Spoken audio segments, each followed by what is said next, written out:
why is too light not good? And what do you mean by too light? Yeah, so anybody can look like a hero with an empty bar. There's not a lot of feedback to our nervous system, to our brain, right? There's no, the external resistance is like a map for us. If it's not enough, then we don't have to do the right things at the right time in order to be successful.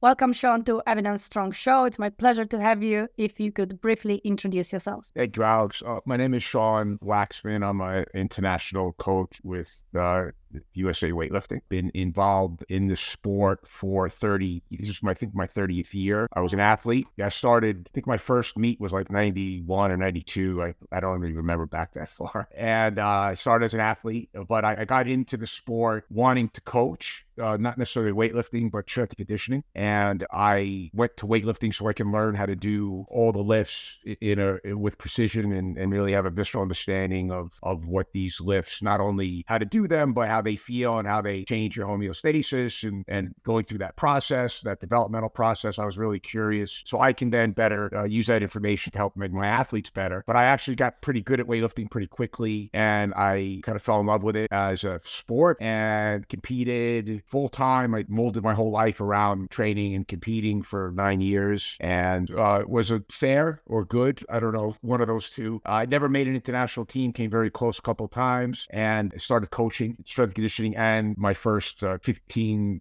years. And then in 2007, I switched focus to just coaching weightlifting. And I did that full time for 13 years until 2020. And then I had a big training facility for weightlifting in Los Angeles, and I closed it during the pandemic. I needed to escape from LA. I couldn't take it anymore. And I moved out to Utah and got back into strength and conditioning. I'm still coaching weightlifting. And along the way, I went to grad school for biomechanics and weightlifting. And so I've been a student as well as a practitioner and a coach. So I've kind of worn all the hats, so to speak. Awesome. 30 years, man. That's a long time. A long time. Okay, so the plan for today is to talk about programming for beginners versus advanced athletes. You are experienced, no doubt about it. So I'm pretty excited to pick up your brain on the topic of programming. And I think it would be good to start with golden rules. So what are the golden rules for programming for Sean Waxman? So I think that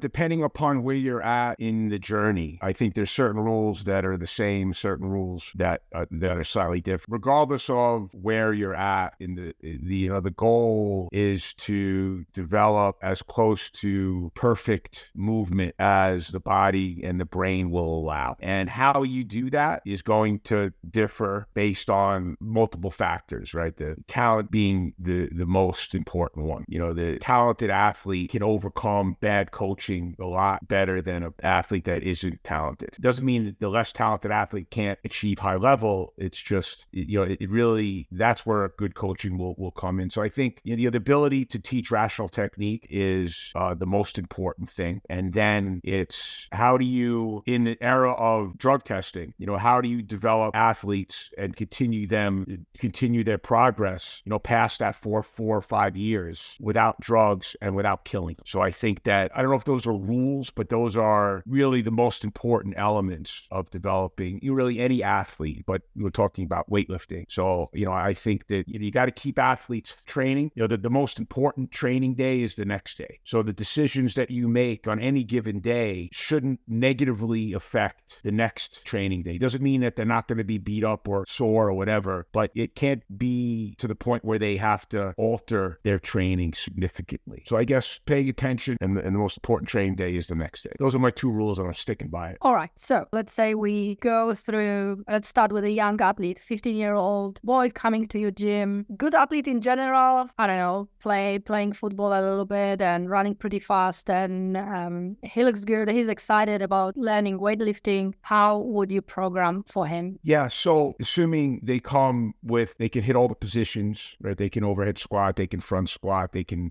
press, so that all the ending and the starting positions are good. So we don't have to worry about that. So we'll make that assumption. Okay. If not, then that has to be the priority. They have to have a place they have to be able to start correctly, and they have to be able to finish position correctly. So assuming that's good, then, then the main priority for teaching beginners, because they come to you being inconsistently inconsistent, right? They make different mistakes, different times. So the primary goal is to get them consistently inconsistent, right? Let's get them to the point where they're making the same mistakes. The goal of the training is to teach technique. That's it. Teach technique and develop general strength. Not so much the strength component can't be so much that it affects the dynamic of the lift, the speed and the coordination of the lift. So you have to balance the two. But the primary goal, and this is the goal for the first 3 to 5 years, is to teach the technique to where it's unconscious. The programming is basic. Like, it doesn't need to be anything fancy with beginners. That approach stays until they become consistently consistent. If they're talented, that will happen around 4 to 6 years. And at this point, the technique is unconscious. And the focus and the errors they make early on are errors of poor concept. Like, they don't know what they just don't know the technique yet. As they master the technique, the mistakes come from weakness. So as you peel back the layers of the onion, as you get stronger, as you snatch and clean and jerk more, different mistakes will happen, not because they don't have concept, because there's a weakness. So the training focus becomes now finding the weakness, strengthening the weakness, so the total improves. Then when the total improves, there's going to be another week. Then you have to,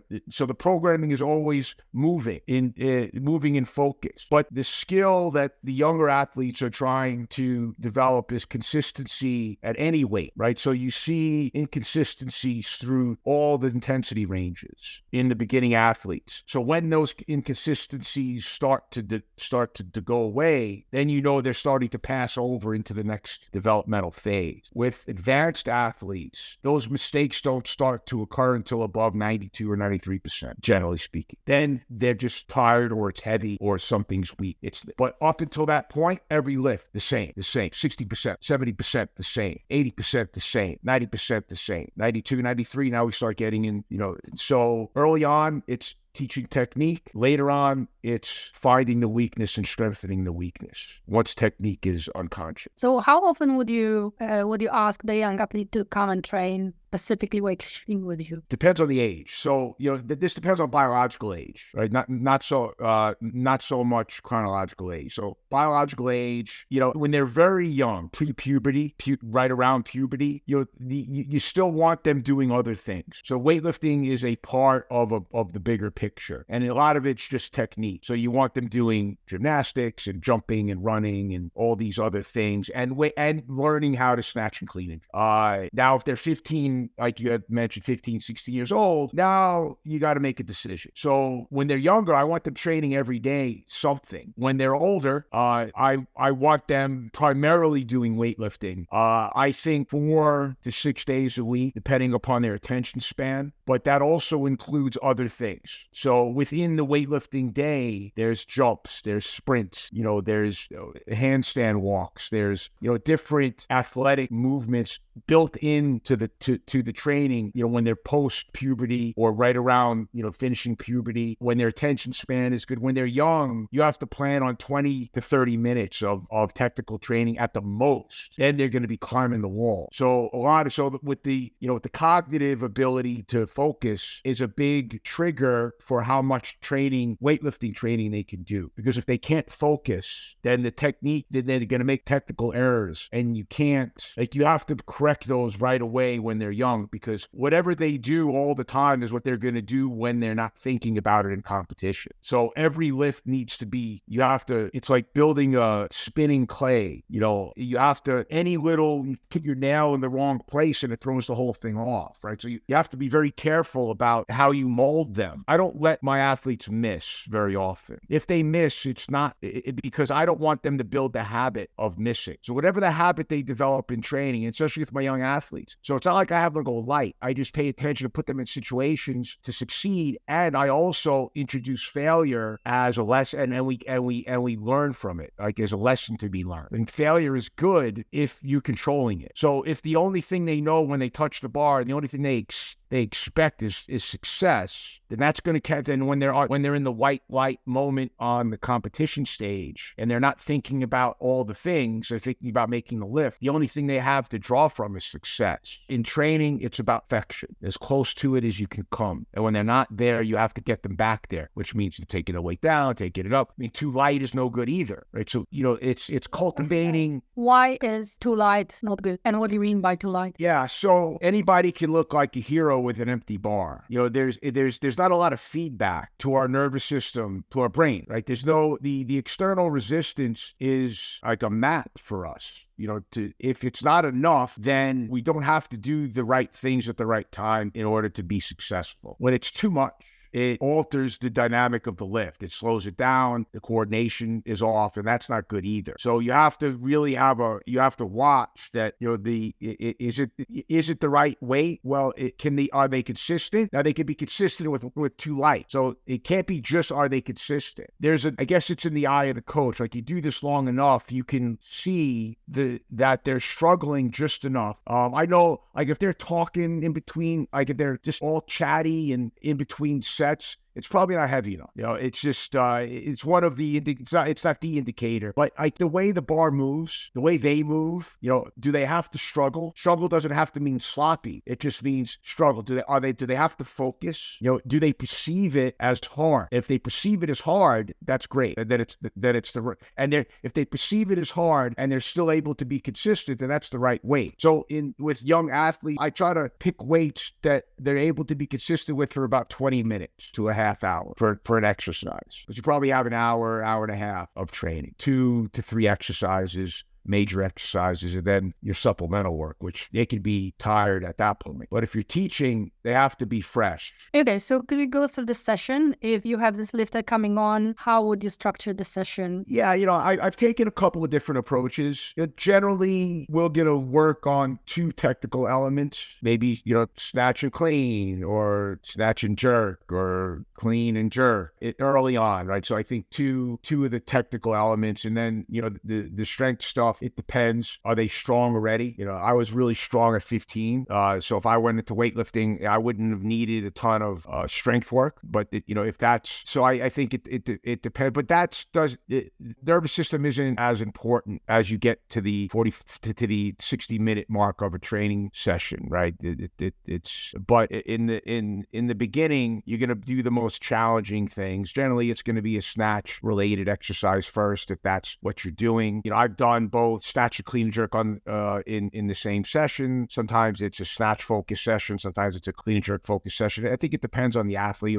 So it's front loaded with technical work. The middle is strength, and the back part is remedial. So whatever remediation exercises you want to use. And for me, I think with women, with girls, there has to be a huge focus on upper body training. It's generally going to be, they're just weaker in the upper body coming in. Now, the good news with girls and women is that they can handle more volume than boys and men. So a lot of the remedial work with women is going to be upper body work, pulling and pressing. And doesn't mean that boys don't need it too. It's just, I think also for protection, girls need a little bit more work on, around the elbows and the wrists, and just anatomically, they're different. And a lot of variety. I'll do split lifts. I'll do just, lifts from different heights or different starting positions, or, just a lot of inputs for them to sort through. And I think that you also will see where they need, like if they have a problem in a particular position, that's information that you need to pay attention to. Because, why are they weaker there? Why are their ratios off? Why are they back squatting so much and they can't clean and jerk? right? Or, why are they, so you start, as they train, you'll see these relationships appear. How you would treat an novice athlete, but who is older, let's say university level athlete. They did something before, maybe for the girl it was gymnastics, for the boy it was, I don't know, American football. Where do you get your athletes from most often? My best athlete, she came from hockey and CrossFit. I saw her at a CrossFit competition. I reached out to her, and I did that to my two best female athletes.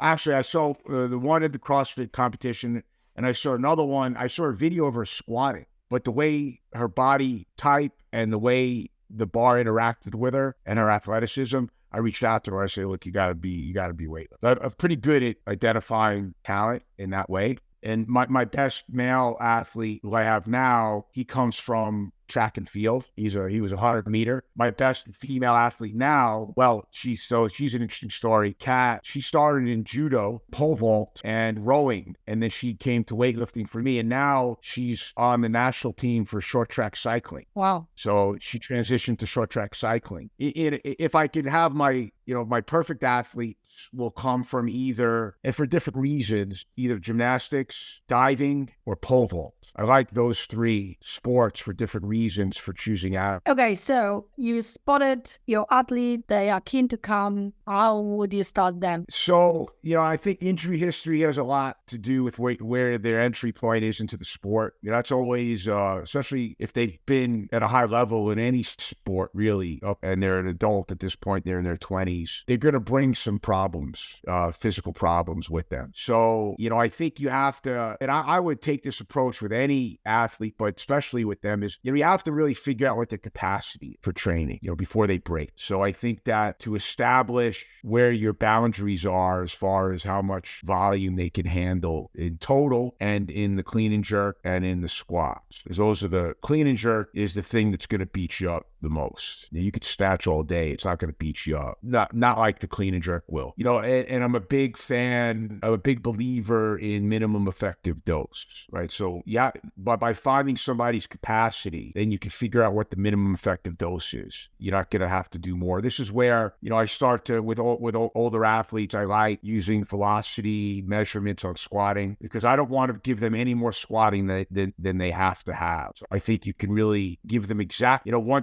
I think that at that level, speed of the bar, especially in the squatting, is more important than anything else. You can get stronger at a lower intensity if you move that bar faster at the same intensity. So if I can keep them between 85 and 95% on the squat and just keep on moving those weights faster, I know they're getting stronger and I'm not beating them up so much. So I think that really managing fatigue and stress in those athletes is really important because they're more fragile, because they don't have the years of developing the connective tissue in the way that weightlifters need it. It's not that they're weak. I mean, you get somebody from play college football, American football. I mean, they're no joke. They are an elite athlete. But weightlifting is different. The things that we ask the body to do require, in order to make those changes, to change the connective tissue, to change the quality of the muscle and how it attaches to all that stuff. It just takes time. You can't rush that. And the hard part is you're dealing with a shortened career. Right? You come at 24. I came into the sport at 22, but I played football. I was beat up. But you don't have 10 years. You might have 6 or 7 if you're lucky. So how do you fit it all in? So you have to be a little bit more aggressive at the start. So would you say, to summarize, that with young athletes, novices, the most important is developing technique and tuning them and manipulating variables just to get them right. And with the older athletes, novices also, the most important is paying attention to their capacity and to not get them injured. And finding their best technique, because it's not going to be perfect. Right. You don't have the time to cultivate that perfection. So I think that you have to have a different concept of what perfect is. And it has to be a technique that's efficient enough and safe. So I think instead of trying to reach for perfection like you do with younger athletes, you reach for good enough and safe. And then you just go. If they're good, if they're not good athletes, then you can take your time. It doesn't matter. But if you have somebody, hey, I just came from playing football and I want to go to the Olympics in 4 years, it's a different problem to solve than, hey, I'm 15 years old, I want to go to the Olympics in 10 years, right? That's a very different problem to solve. And it's much more risky. It's a much more risky journey the later you get into the sport. And the more talented you are, because the more talented you are, the higher your output is. The faster you are, the more powerful you are. So if you don't have,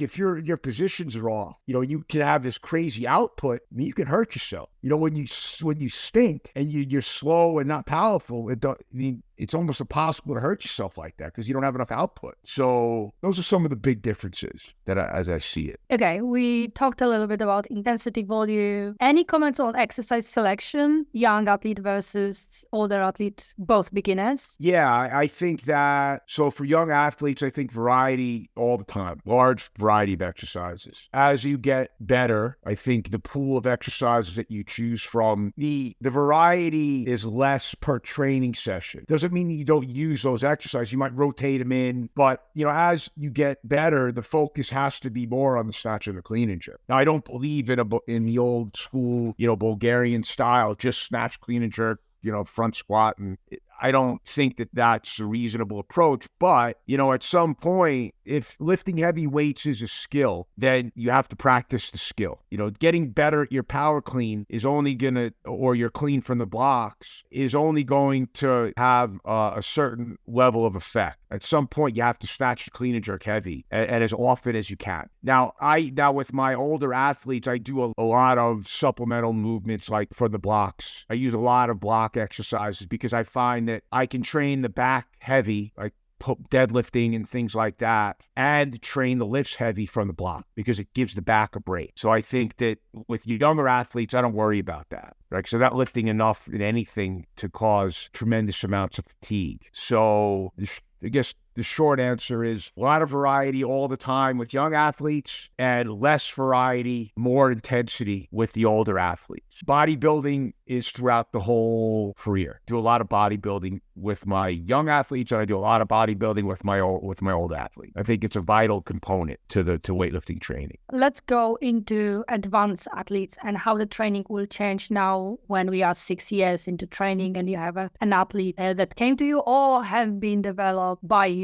6 years in, let's say, international level. What do you do? Yeah. So we talked about that unidirectional approach, of specific focuses on specific days so you can maintain a higher average intensity, I think is the general design of the programming. I think that, managing stress or paying attention to stress and making changes in training based on what you're seeing. Obviously, your eyes are going to be the best thing, but, there might be some breadcrumbs before you see the problem. So I think paying attention to that with those advanced athletes, I think they're going to do more snatch and clean and jerk. I think that's one of the big differences. They're going to be doing more snatch and clean and jerk. I think that the back squat needs to drive the clean and jerk. And what I mean by that is I think that if the back squat is under 120% or so of the clean and jerk, you have to be very careful about how much clean and jerk you give them because they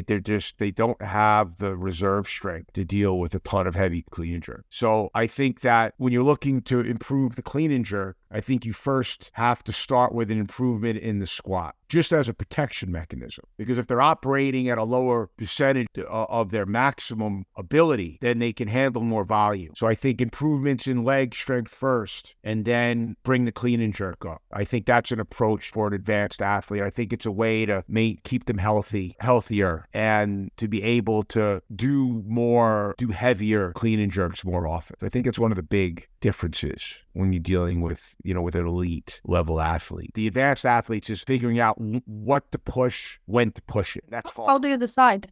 That's a great question. I think it depends on the athlete, what the athlete needs. I know I know for me, I needed a big squat in order to clean and jerk. I trained with a couple of guys that were really good, that every time they had a PR in the clean and jerk, it was a PR front squat. So, I can't even imagine what that feels like. So our training is going to be different. If I have two athletes that are like that, then I'm not, my guy that every time he has a clean and jerk PR, it's a PR front squat, he's going to need, early in the training year, he's going to need a lot more leg focused training.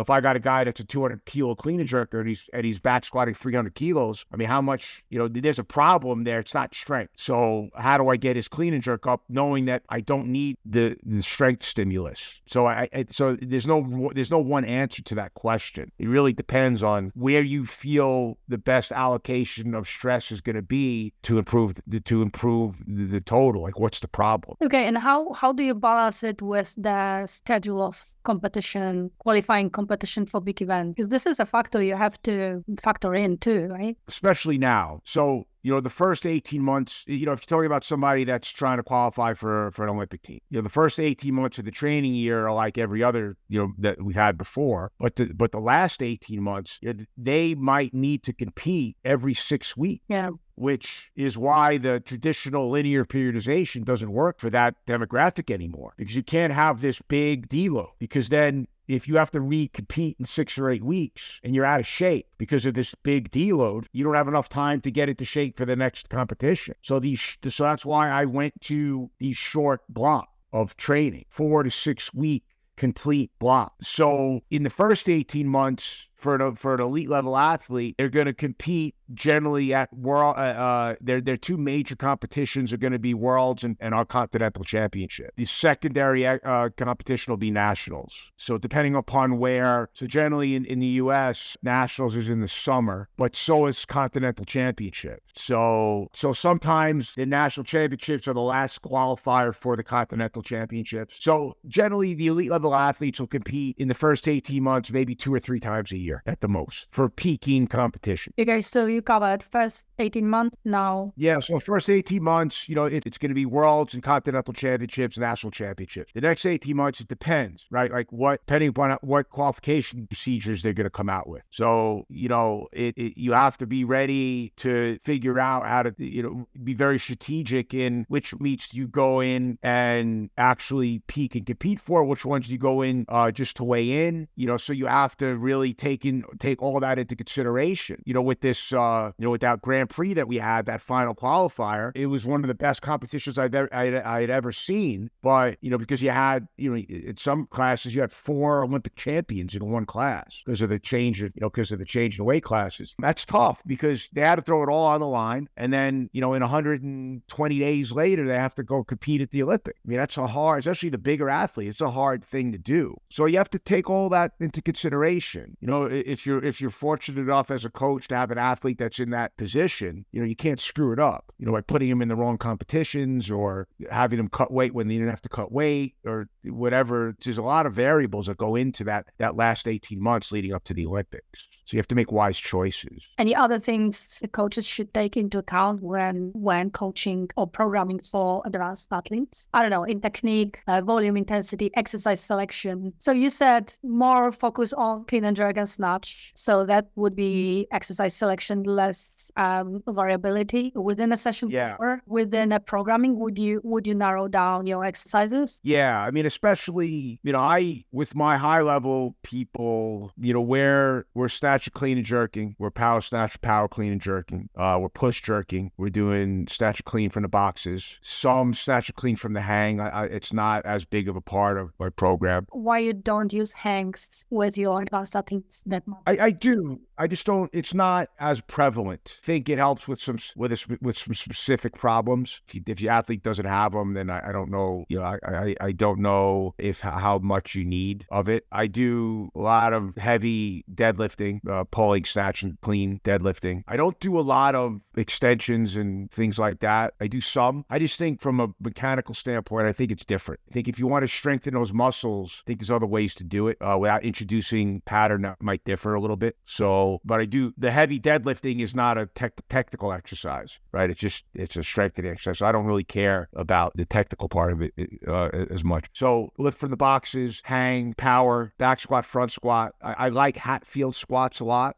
They're with the safety squat bar holding on to a bar in front of you. I mean, you can do upwards of about 150% of your back squat. I think without putting the same kind of stress on your back, and you can load the torso. For me, it's a torso builder to have that much weight, on your back. I do a lot of hyperextension, RDLs. I'm not a big Good Morning fan for my elite athletes. And then just different pattern. Why is that? Yeah, it's a great exercise. Don't get me wrong. I just think that it's stupid to do a lot of weight in a Good Morning. So if you're not going to do a lot of weight, you might as well do a hyperextension. Too much redundancy between the hyperextension and the Good Morning. So choose one. I just think, to me, I look at it through the lens of stress management, right? Because programming is an exercise in stress management. So how can I manage my stress inputs? So hyperextension and then a lot of dumbbell upper body work, dumbbell pressing, a lot of dumbbell rowing. I do a lot of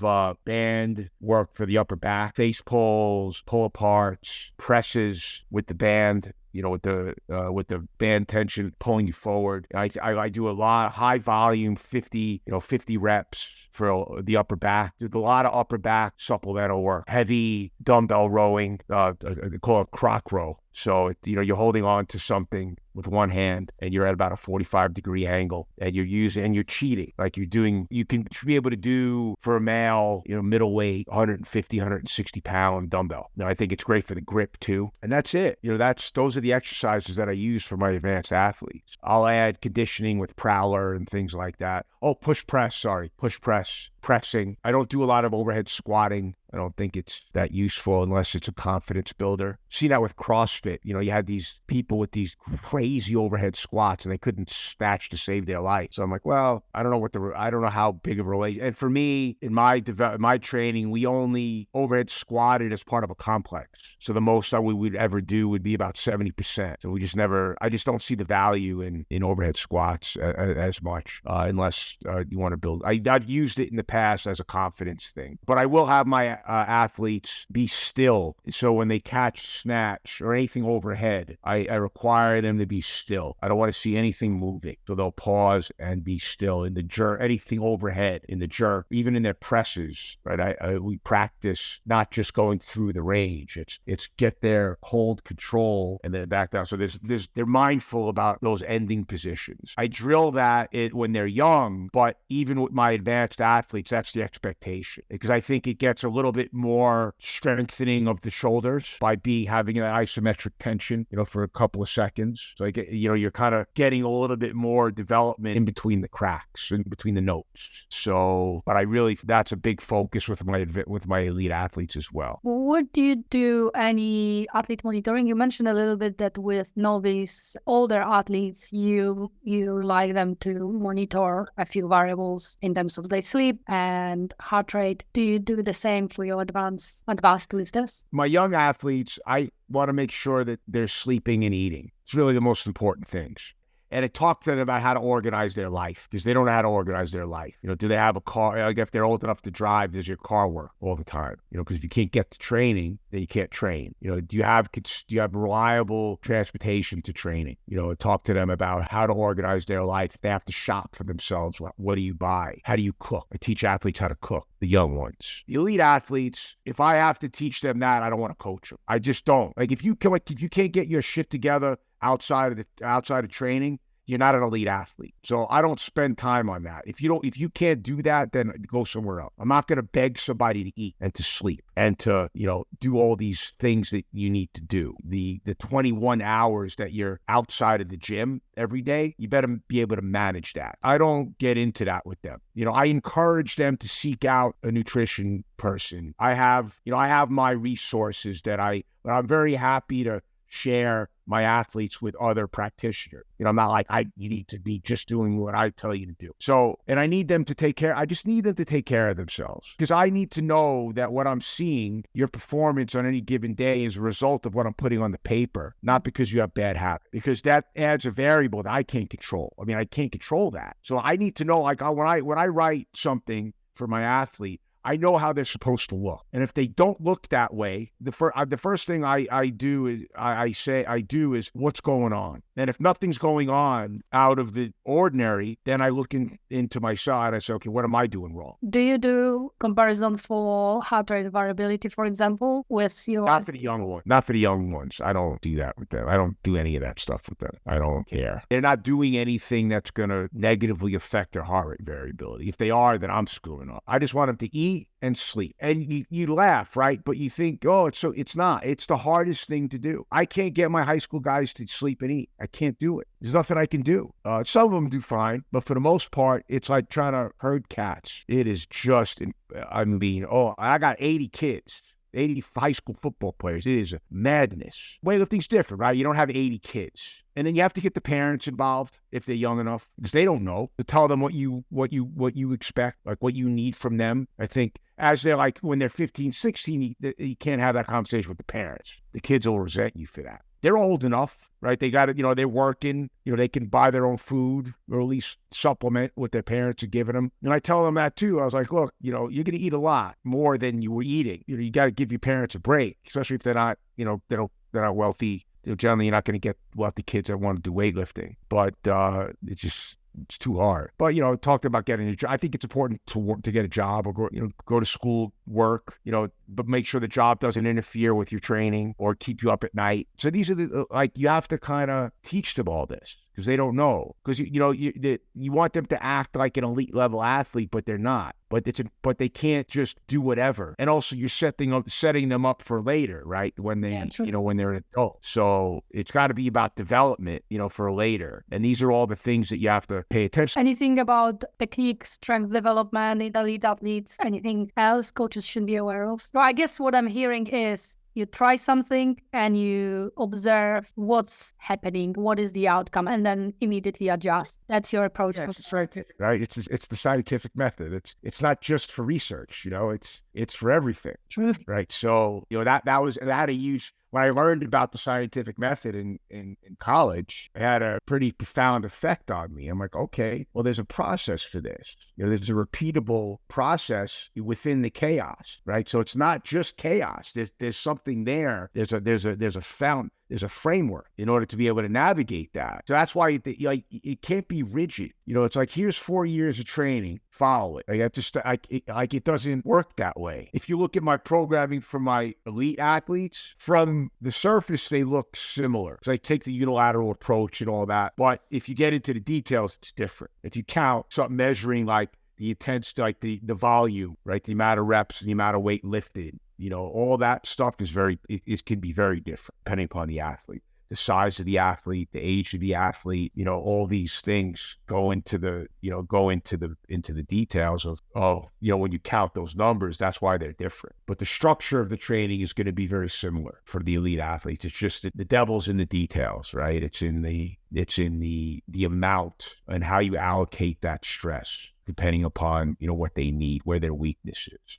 So that's where the big differences are going to be. It's important to really spend some time with contemplating what you're doing with your elite athletes and making sure that, especially like you're out of the gym, it's quiet, it's a peaceful, everything is, I live by myself, so I have the ability to do that. But I think it's important. Well, it's like in the scientific method, right? Like you have to evaluate what you're doing. Are you measuring what you want to measure, right? All that stuff? So those are the questions that you have to ask. I have one more question from the Patreon community I wanted to add, and then we can slowly wrap up. I don't have a context for this question, so you're free to take it as you wish. The question is, what are your go-to variations for intermediate and advanced athletes? Variations with exercise, or? That's all I have in terms of this question, but let's take exercises first, and then we mostly covered this topic through the conversation. So just to sum up, maybe. Yeah, I mean, with athletes in the middle of their journey, so they're not beginners, so they have some concept of what they're supposed to do when they're supposed to do it. They're still inconsistent, in some ways. I think the differences are what you would expect. I think as they develop, they need more stress, right? In order to create, continue to create the adaptation. So I think they need, I think that if you look at the ratio of where their training is allocated, I think you're going to start to see more allocation towards the technical lifts, a little bit less maybe in the strength lifts, or at least a reduction maybe in intensity. In the you have these inverse relationship as you develop, right? So volume intensity, is an inverse relationship. So I think that as we get towards the middle, right, we start to see some decreases in volume and some increases in intensity, from a high level. I think but I think the structure of the training, because you're going to have more volume, you're going to have more exercise, you might have more exercises so I think as a young developing athlete, you have less exercises that you're identifying with a percentage,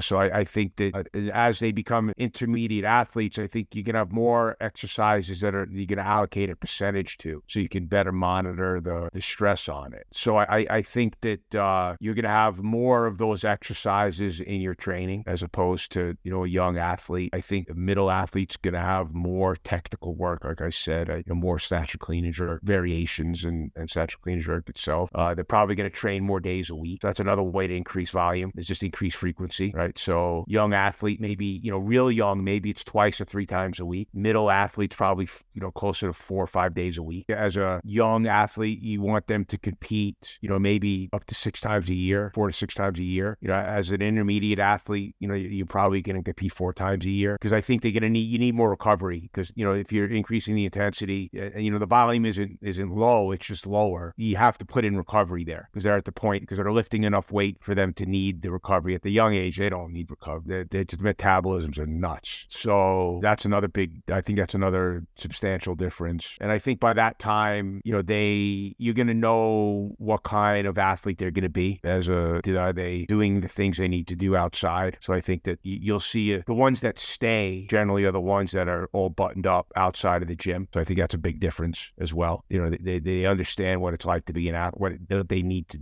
do to be an athlete. I think those are the big strokes for that. And you think in exercise selection, you mentioned a little bit that you use maybe overhead squat a little bit less, and you introduce some other squat variations with your advanced athletes. Anything that pulls? What do you do? Pulls? Do you use pulls? I do pulls with my young athletes. I do at my middle athletes. We do, high pull or extension or, things like that. It's not that I don't do them with my elite athlete. I just do them less. So I do them less. But yeah, I do all those for my beginning and middle athletes. I have a list of all the exercises. I think it's like 132 exercises, including all the variations, block, the lift from the block, above the knee, below. So they're all, I think it's like 130 something that I will use, and then, I'm not going to use all of them for everybody, but those are the exercises that the pool of exercises that I'll choose from. Would you have any advice on, because around that time, the plateaus start to happen, so the beginners stop being beginners and they don't have newbie gains. Would you have any framework how you go about unlocking the athletes around this time? When an athlete hits that moment is telling on their ceiling. So for instance, after the first 6 years, if you are just being able to qualify, like you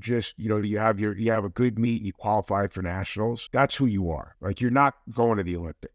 So that first 6-year period of development is really important, because that's when you stop making those monumental gains, like 50% increase in total, right, from year to year, which happens in the first couple of years. You get that. So it's a race to get as far as you can in that first. If the lighter weight classes will have a longer runway, maybe 8 years. No, I'm sorry. The larger weight classes will have a little bit of a longer runway because they develop more slow. So you can't screw that first 6 or so years up, because if they're making technical errors at 6 years, you're really going to lower their ceiling of how good they're going to be. You got to really pay attention. You can't make mistakes early on. If you have a lifter around 5 years of experience, they are stuck on the same numbers. How? Yeah. If they get stuck at 6 years and not improving, they're not very good, or you're not very good. as a coach. So if improvement stops, you're either not talented or you suck as a coach. It's going to decline. The magnitude of improvement is going to decline at that, around that time, but they still should be improving, just not at the magnitude that they did, 4 years prior. So that's why it's important that you get high, you get that total as high as you can within reason, because after that 6 or so years, the improvements, no matter how talented you are not going to come in these great chunks anymore. Now, you can continue to improve for 10 or so years. Don't get me wrong, you can, but it's not going to be 15, 20% year over year. It's just not going to happen. So, but what happens if they do stop and it's your fault? Why? Like, are they just slow? Maybe your average intensity is too high, right? Is their snatch, is their clean and jerk way ahead of their snatch at that point, right? What's the problem? Do they have mobility? Are their ankles tight? Their shoulder issue? Are you training them too heavy? So they're just not developing, speed, so I think that at that point in time, if they're stopping improvement, you have to start to evaluate, obviously, you'll know if they're talented or not, like you can tell. And if they are talented and their progress is really slowing, then you have to look at what you're doing with them. You have to change something, because talented athletes shouldn't stop developing. They'll slow down, but they shouldn't stop, especially 6 years. Okay, 2 short questions to finish. What is your favorite color? It's changed. So, when I grew up in New York, the energy of New York, and I lived in LA, I was in New York for 24 years and in LA for about 24 years. And now I'm in Utah, which is a different universe. Back then, like, I loved harsh. I like black and red, like deep red. Still like it, but I have a closet full of these t-shirts. It's the only t-shirts I have is black t-shirt. It's just more out of one less thing I have to think about. But now that I'm in Utah, it's beautiful, like muted greens and browns, and so I live by a mountain. My backyard is a mountain. So now my favorite colors are these like muted greens and browns and muted reds. The last question is where people can find you if they want to see what you're doing, what you're up to, or they want to contact you with some questions. Yes, right now the best way to get me is on Instagram, _Sean, SEAN_Waxman. I have a website, SeanWaxman.com, waxmansgym.com. It's just a placeholder site right now. I'm in the middle of kind of redoing all that. I have a book coming out, nothing to do with weightlifting the sport. It's called, I got this book coming out called Suffer Smarter. It's basically a book on how to use discomfort to create like a productive life. And I talk about through the lens of the barbell, but it's not a book on weightlifting. It's a book on how to get you. I'm writing another book. That should be, I just got my last blurb for the book today. So I'm hoping it comes out by the end of the month, but I don't know. My next book is going to be a book on football, high school strength and conditioning, and then it's the weightlifting book. All right. And I'm not going to write the same weightlifting book. The weightlifting book I want to write is going to be about 10 people in the world that are going to understand it and want to read it. That's the book. I'm not going to make any money on it, but that's the book that I want to write for weightlifting. You can find out all that's going on. I post every day, 5 days a week on either weightlifting, high school strength and conditioning, or like my own old man journey to gaining my vitality back. So I'll post about one of those 3 things for Monday through Friday. So _Sean_Waxman, but Instagram will be the best place to get me. Awesome. Thank you so much, Sean. It was my pleasure. Yeah, thank you. I enjoyed this.